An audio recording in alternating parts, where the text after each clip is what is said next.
Sexta-feira da 33ª semana do Tempo Comum. Eu sou o Padre Pedro Paulo e começamos agora mais um programa, a Bíblia no Mundo de Hoje. Bem, sexta-feira da 33ª semana que nos encaminhou para a conclusão de mais um ano litúrgico, a ser celebrada esta conclusão, esse desfecho, no próximo domingo, dito a solenidade de Cristo, Rei do Universo, quando os corais sérios e as liturgias musicais sérias não podem deixar de nos fazer ouvir tão tradicional melodia e texto simples: Cristo vence, Cristo reina, Cristo impera. Tem desaparecido do ouvido dos católicos uma certa liturgia musical tradicional, já que grupos muito recentemente convertidos, às vezes sem nenhuma vivência anterior da liturgia, assumiram e ocuparam de modo às vezes tão peremptório o programa litúrgico, mas não são capazes de estudar o passado, não querem, não conhecem, enfim, há problemas. E eles só conhecem o presente que inclusive os envolveu na igreja, experiências pentecostais. E assim muitas vezes passamos grandes solenidades sem cantar, uníssimos, aquilo que gerações anteriores cantaram naquele dia. Mas parece que não é bem controlável esse assunto. Então chegamos nas igrejas e ouvimos de quase tudo daquele pequeno repertório obrigatório, colocado pelas instâncias musicais nas santas missas. E com isso vai desaparecendo a memória. Outro dia rezei a propósito da Santa Missa: confesso a Deus Todo-Poderoso, e não vi a Assembleia me acompanhando com muita firmeza, porque nos acostumamos às cantarolices penitenciais, acostumamos a não reconhecer com palavras a nossa penitência, como são fortes as expressões dessa oração forjada pela Igreja, o Confiteor: confesso a Deus Todo-Poderoso, agora e nos maus. Pequei muitas vezes com pensamentos e palavras.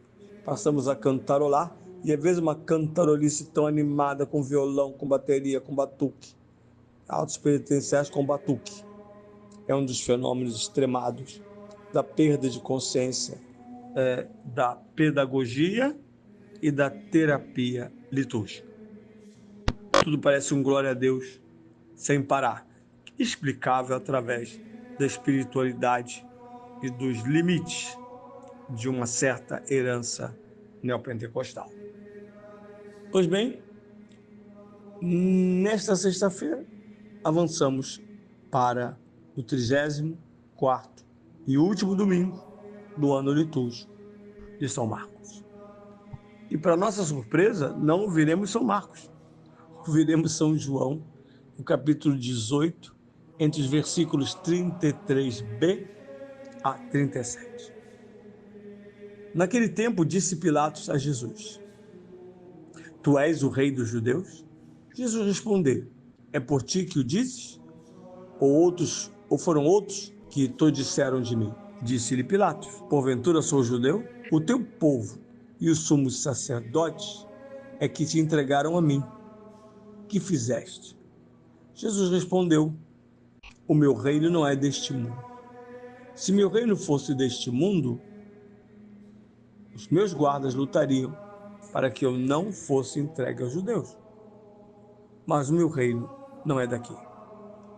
Disse Jesus: Então tu és rei? Jesus respondeu-lhe: É como dizes, sou rei. Por isso nasci e vim ao mundo, a fim de dar testemunho da verdade. Todo aquele que é da verdade, escuta a minha voz. Bem, fomos carregados no fim do ano litúrgico para os momentos dramáticos da paixão de Cristo. Este insólito diálogo de um pagão com Cristo.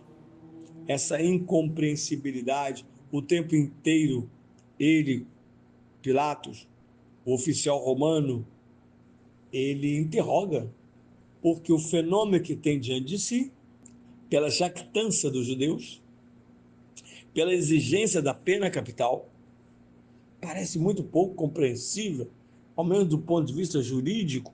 Será que o governador tem um papel jurídico? A colônia não tem mais autonomia judicial, mas depende para algumas questões fundamentais da judicialização romana, do direito romano. E aquele homem, que no máximo poderia ser chamado de desordeiro, lhe é entregue como inimigo do Estado.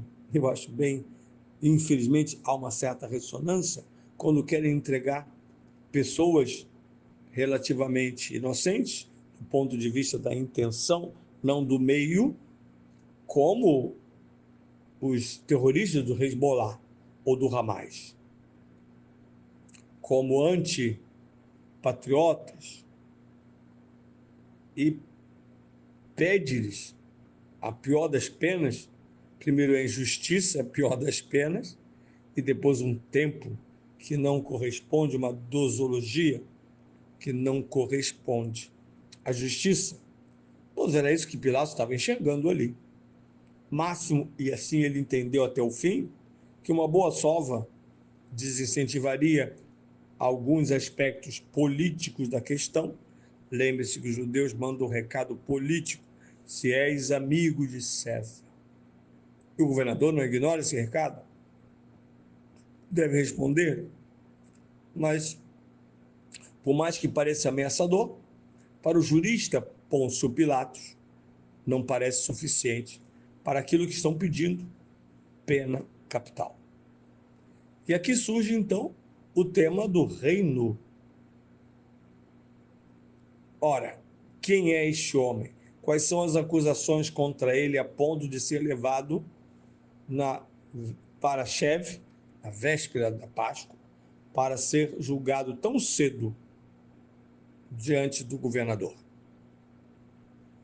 Primeiro, esse homem insubordina, esse homem inverte papéis, esse homem se autoapresenta como um religioso e, com isso, deseja superar a ordem romana. Além de não ser reconhecido pelos judeus que o levam preso, amarrado, surrado, nem os judeus, dizem aqueles que o levam, o reconhecem como eles auto-exigem. Mas ainda, além de tudo, esse homem tem pretensões políticas. Porque quer fazer-se rei dos judeus quando só temos um rei, diz o Sinédrio, que é César.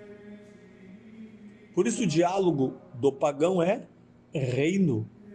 Reino significa poder, território, exército, autonomia. Isso não é Israel. E nem será. Porque Israel será sempre, segundo os romanos, sua colônia. Como um homem então pode aparecer e mostrar-se como aquele que detém, forma ou pretende um reino? E aqui ocorre então o que vamos meditar ainda na segunda-feira, este diálogo insólito. Tu és rei? O reino imanente que está na cabeça de Pilatos. Pilatos não tem outro reino na cabeça, por mais que seja verdade que o homem não é tão estúpido quanto o pecado o fez. Também os romanos tinham o mito de uma caveira embaixo de um dos 7 montes, Capitolino. E essa caveira, quando vista, além de trazer grandes males, ela indica a eternidade de Roma. Será o cristianismo a instaurar e promover efetivamente um dos sinônimos para a cidade de Roma, ó Roma eterna. Assim cantamos um tífice, ó Roma eterna. Por isso o rei está sendo interrogado pelo governador, porque ele não compreende, na medida do tempo, que reino é este.